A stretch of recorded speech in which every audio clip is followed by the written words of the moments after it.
Hello दोस्तों, maths academy में आपका स्वागत है। चलिए स्टार्ट कर देते हैं। देखिए क्वेश्चन नंबर 97 को ए, बी और सी की आय का अनुपात 7:9:12 में गिवन है। उनके खर्चों का अनुपात 8:9:15 में गिवन है। यदि ए अपनी आय का 1/4 बचत कर लेता है तो ए, बी, सी की वस्तुओं का अनुपात कितना होगा। वेरी इंपॉर्टेंट क्वेश्चन है, ये बड़ा इंपॉर्टेंट है, बहुत बार एग्जाम में पूछा हुआ क्वेश्चन है। देखो अब इस क्वेश्चन को कैसे किया जाता है। आपको दे रखा है आय का अनुपात, क्या दे रखा है आय का अनुपात, तो 7:9:12, ठीक है। तो आय का अनुपात हो गया। और व्यय का अनुपात 8:9:15, 8:9:15, 8:9:15, ठीक है भाई। ये व्यय का है, ये आय का था और ये व्यय का है, ये आप लोग याद रखना इसको। अब आप लोगों से क्या बोल रहा है, ए अपनी आय का 1/4 बचत करता है। कौन करता है? ए 1/4 बचत करता है। तो ए का अनुपात पहले बराबर करेंगे, पहली ट्रिक है, ए का अनुपात बराबर करेंगे। ये पहला ए, बी, सी था, तो अनुपात बराबर करेंगे। तो ये ए का, यहाँ पर ए की व्यय का अनुपात 8 पड़ा है, तो हमने एक दूसरे को उल्टे से मल्टीप्लाई कर दो। आपको अनुपात को इक्वल करना है, तो इसकी मल्टीप्लाई 8 से और इसकी मल्टीप्लाई 7 से।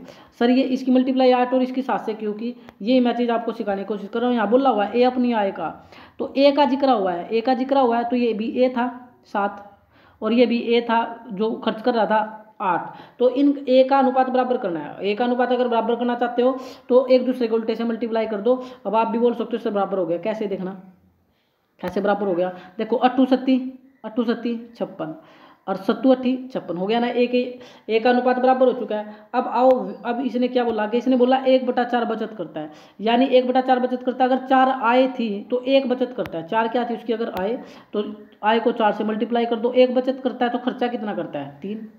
अरे भाई टोटल 4, उसने बोला 1/4 बचत, तो आय तो 4 होगी, 1 की बचत होगी, तो खर्चा कितने का हुआ 3 का। अब ये जो अनुपात आप देख रहे हो, जो कि मैंने यहाँ लिखा हुआ, ये तो खर्च का ही अनुपात है। ये तो किसका अनुपात है, खर्चे का। ये किसका अनुपात है, आय का।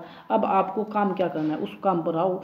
अब सबसे बड़ी बात ये होगी, बच्चा इसको कितनी स्पीडली कैलकुलेशन कर पाएगा। क्वेश्चन तो सभी को आता है आज के दौर में, लेकिन समस्या है कि स्पीडली कितनी आप कर पाओगे, वो सबसे बेस्ट मेथड है भाई। अब देखो उसके लिए क्या कर सकते हो। अगर बच्चा पहले इसको 8 चौका 32 कर ले, तो 32 गुणा 7 करने में परेशानी होगी। मैं बिल्कुल राय नहीं दूंगा कि आप इसको 32 मानकर करें। आप ऐसी टेबल के टुकड़े करें जो आपको आती हो। जैसे मैं ये सोच पा रहा हूँ, मैं इसमें से एक काम कर लेता हूँ, इसमें को ये तो 4 ही है और इसको भी 4 ही मान लेता हूँ।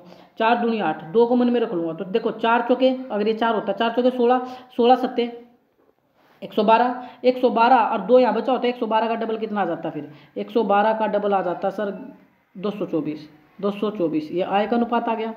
अब ध्यान से देखना, मैं लिख भी देता हूँ, चलो आय, अब ये आय का अनुपात चला हुआ है 224। आगे बढ़ो, फिर वही 4 चौके 16, 16 निम्न 144, 144 का डबल करूँगा तो 288, कितना आ गया 288 डॉट अनुपात, सॉरी 4 चौके 16, 4 चौके 16। अब 16 गुणा 12 करना पड़ेगा आपको। उससे अच्छा क्या है, 4 चौके 16, उससे अच्छा ये है कि आप लोग अभी यहाँ मल्टीप्लाई कर ले। 8 चौका 32 और 32 की 12 से कर ले तो ज़्यादा अच्छा रहेगा। 32 की 12 से करनी है, और वो भी कैसे करें, मन में अगर करनी हो। 12 36 360 और 360 में 12 36 360 और 12 दूनी 24, 36 में 360 में 24 जोड़ लोगे तो कितना आ जाएगा 384। ये आ चुका है आपका। अब ये करो 7 या 21 का पाठ आते हैं, 21 8 168, 21 8 168, ये व्यय का अनुपात चल पड़ा है। और 21 निम्मा 189, और 21 15 7 या 21 या 15 7 105, 15 7 105 के 3 से करोगे, 105 के 3 से करोगे 100 या 300 और 5 या 15, तो 315 ही आ जाएगा भाई। अब आपको निकालना था बचत का अनुपात। बचत का ये आय थी, ये व्यय था। अगर बचत का अनुपात निकालना चाहते हो तो दोनों को माइनस कर दो, आपका आंसर आ जाएगा भाई। दोनों को क्या कर दो सर, माइनस कर दो। अब माइनस मैं कर देता हूँ, फटाफट ऊपर करूँगा क्योंकि यहाँ स्पेस नहीं है, और आपका आंसर आ जाएगा। कर देते हैं। देखो 224 में से 168 घटाओगे, 14 में से 8 गया 6, और 11 में से 6 गया 5 56, 1 में से 1 गई 0, 18 में से 9 गया 9, 17 में से 8 गया 9, आगे चलो 14 में से 5 गया 9, और यहाँ ये नहीं हमने लिखा भाई कितना आया था, ये शायद 315 ही होगा भाई, 315 हो गया, गलती से नहीं हो पाया, चले कोई नहीं देख लेंगे। और 7 में से 1 गया 6, अगर हमने राइट किया है तो आपका जो अनुपात आएगा 56:99:69 आएगा। इसको ऑप्शन में ट्राई करो, 56 99 और 69, 56 99 और 69 इज द करेक्ट आंसर। तो इस प्रकार आपको क्वेश्चन करना होगा। आप इसको कर पाते हैं तो ज़्यादा बेस्ट रहेगा।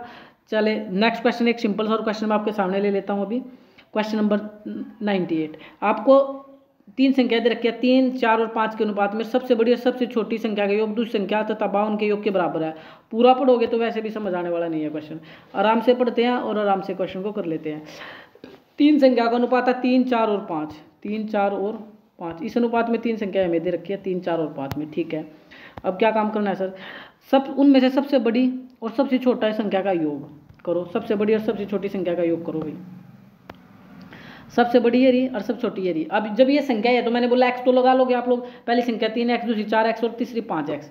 तो सबसे छोटी और इनका योग करूंगा तो 3x और 5x 8x हो गया। सबसे छोटी और सबसे बड़ी संख्या का योग हो गया 8x। आगे क्या बोला इसने, योग दूसरी संख्या तथा 52 के योग के बराबर है। दूसरी संख्या तथा 52, दूसरी संख्या कितनी है 4x और तथा 52 के योग के बराबर है। तो ये हमें अकॉर्डिंग टू क्वेश्चन बोल रहा है। तो 8x में से 4x जाएगा 8x और ये प्लस का इधर अगर माइनस का हो जाएगा बराबर 52 चल रहा है। 8x में 4x गया, इधर 4x बराबर में 52। तो x यहाँ से निकाल लो 52 और ये गुणा का 4 भाग में आएगा। 4 से काटोगे 13 चौके 52, 13। तो x की वैल्यू आ गई है 13। अब आपसे क्या पूछ रहा है वो देख लो क्वेश्चन में। क्वेश्चन में हमसे ये पूछ रहा है कि सबसे छोटी संख्या कौन सी है। सबसे छोटी संख्या कौन सी है, सबसे छोटी संख्या आपको पता है 3x है भाई। इसको 3x बोला था, इसको 4x, इसको 5x।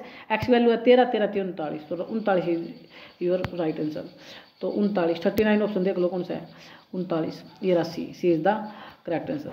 जय हिंद, जय भारत।